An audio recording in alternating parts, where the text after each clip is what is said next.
it took a little while for me to really decide, make that decision, that, well, I'm going to fill out the application kind of thing.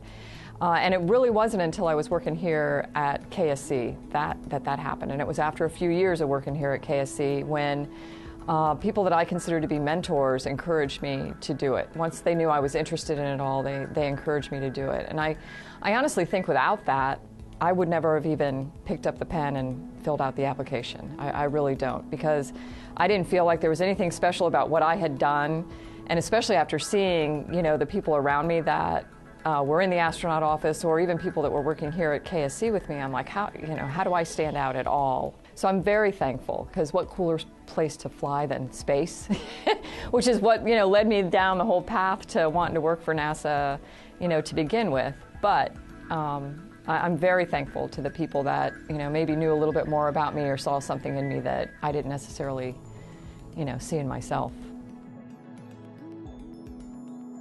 In preparing to fly, the training for a space station flight especially is a lot of time out of the country. So over 50% of my time for about 3 years before my first flight was in Russia or Japan or Europe or Canada. So a lot of back and forth, a month here, a month there. The biggest challenge is how do you manage, kind of that balance of family and getting ready to fly in space or flying in space. And I think the key to that is, like it would be with any balancing work and family, is just keeping them engaged as much as possible and making them feel like, they're part of the training and the mission too. And that was what worked best for me, I think, in overcoming that challenge, which I think overall has been the biggest one. For my own self, from looking out the windows of the station and looking at Earth, looking out into space and seeing kind of this depth to the stars and kind of that connection that you get to that, the word awesome just totally applies. I really believe I have a better understanding of the definition of the word awe because of it all. It's one of those things that I wish, anybody that wanted to do it could do it. If it was just for 5 minutes, could get up there and have that view and have that feeling of, how your body adjusts to something like that. Our bodies and our brains are pretty amazing things, and the way that they just take the signals that they're being given and deal with the different environment. And we're doing some really cool stuff with the the exercise equipment we have and some of the studies going on to figure out how do we kind of counter that. So since we know we're coming back to gravity, that we'll be ready to do that too.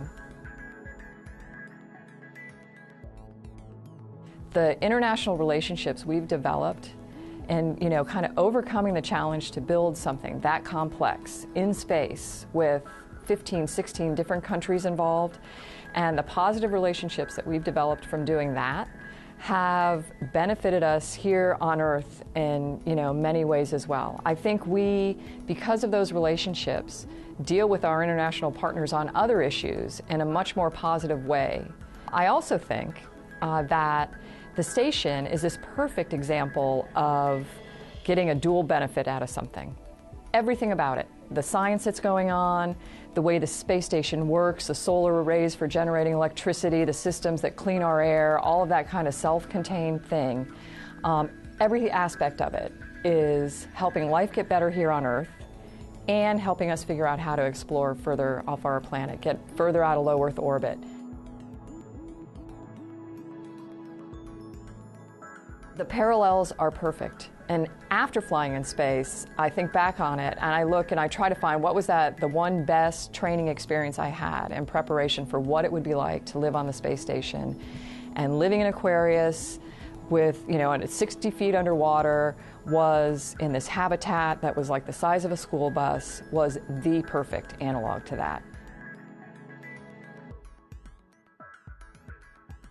If you combine what was done with the history of the space shuttle, with what we did with Apollo and the programs before that, there really is this wealth of knowledge for how we live in space, how we assemble things in space, how we do science in space. I don't think you could look for any better example of preparation for future space flight. And certainly the lessons that we learned over time and how you manage a program like that.